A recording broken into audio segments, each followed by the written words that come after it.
Assalamualaikum warahmatullahi wabarakatuh. Perkenalkan, nama saya Muhammad Rizky Farhan, NIM 210864717. Saya akan mempresentasikan tugas 2 filsafat olahraga. Sejarah perkembangan filsafat. Menjelaskan dinamika dan perkembangan filsafat ilmu merupakan tujuan penulisan ini. Metode penelitian normatif dengan menggunakan bahan hukum primer, sekunder, dan tersier yang dikumpulkan melalui studi pustaka yang kemudian dianalisis dengan pendekatan sejarah dan filosofis. Digunakan untuk menemukan jawaban atas tujuan tersebut.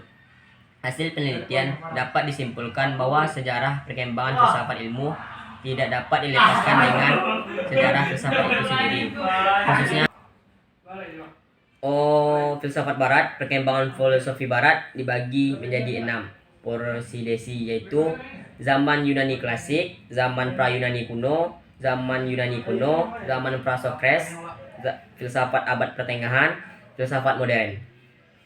Zaman Yunani klasik.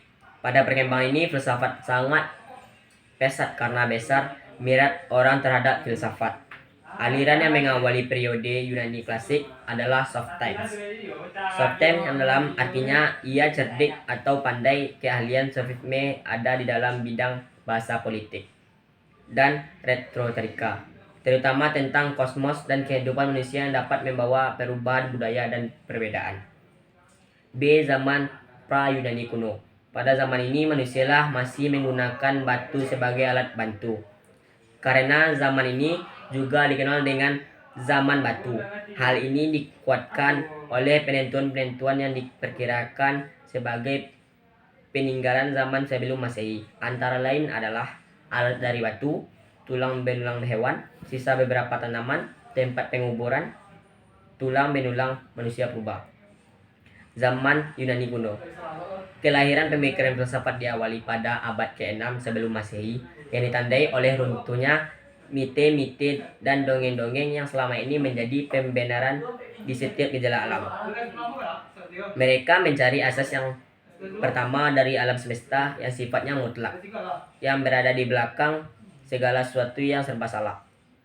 Filosofi yang mengembangkan filsafat pada zaman Yunani yang begitu ramai dipersoalkan sepanjang sejarah, yaitu Sokrates. Setelah itu Plato meneruskan kearifan Sokrates dengan menegangkan dialog-dialog seperti gurunya. Pada zaman ini banyak bermunculan ilmuwan yang terkemuka, diantaranya Thales, Pythagoras, Sokrates, Plato, dan Aristoteles. Pada zaman pra-Sokrates, filsuf alam. Filsafat Sokrates adalah filsafat yang dilahirkan karena kemenangan akal atas dongeng yang diterima dari agama yang memberitahukan tentang asal muasal segala sesuatu yang baik di dunia maupun manusia. Di cerita nenek moyang ada beberapa filosof pada zaman, yaitu Thales, Anaximander, Anaximenes, Empedokles, Parmenides, Pythagoras, Democritus, dan sebagainya. Filsafat abad pertengahan. Pada masa pertengahan ini terdapat periode yang membuat perkembangan filsafat tidak berlanjut, yaitu pada masa skolastik Kristen. Hal ini dikarenakan pihak gereja membatasi para filsuf dalam berpikir. Kemodernan bangsa barat.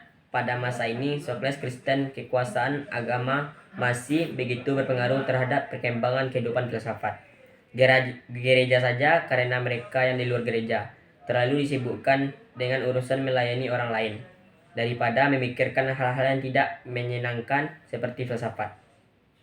Filsafat modern.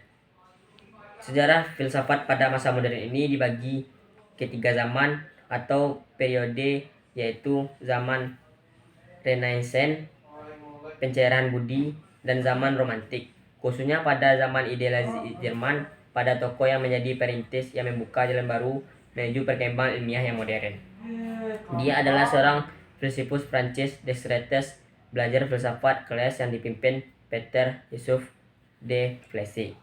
Tokoh-tokoh filsafat modern ada empiritis, filsafat politik, ada idealisme, eklisme, fenomenologi, pragmatis, filsafat analitis. Sekian, terima kasih. Assalamualaikum warahmatullahi wabarakatuh.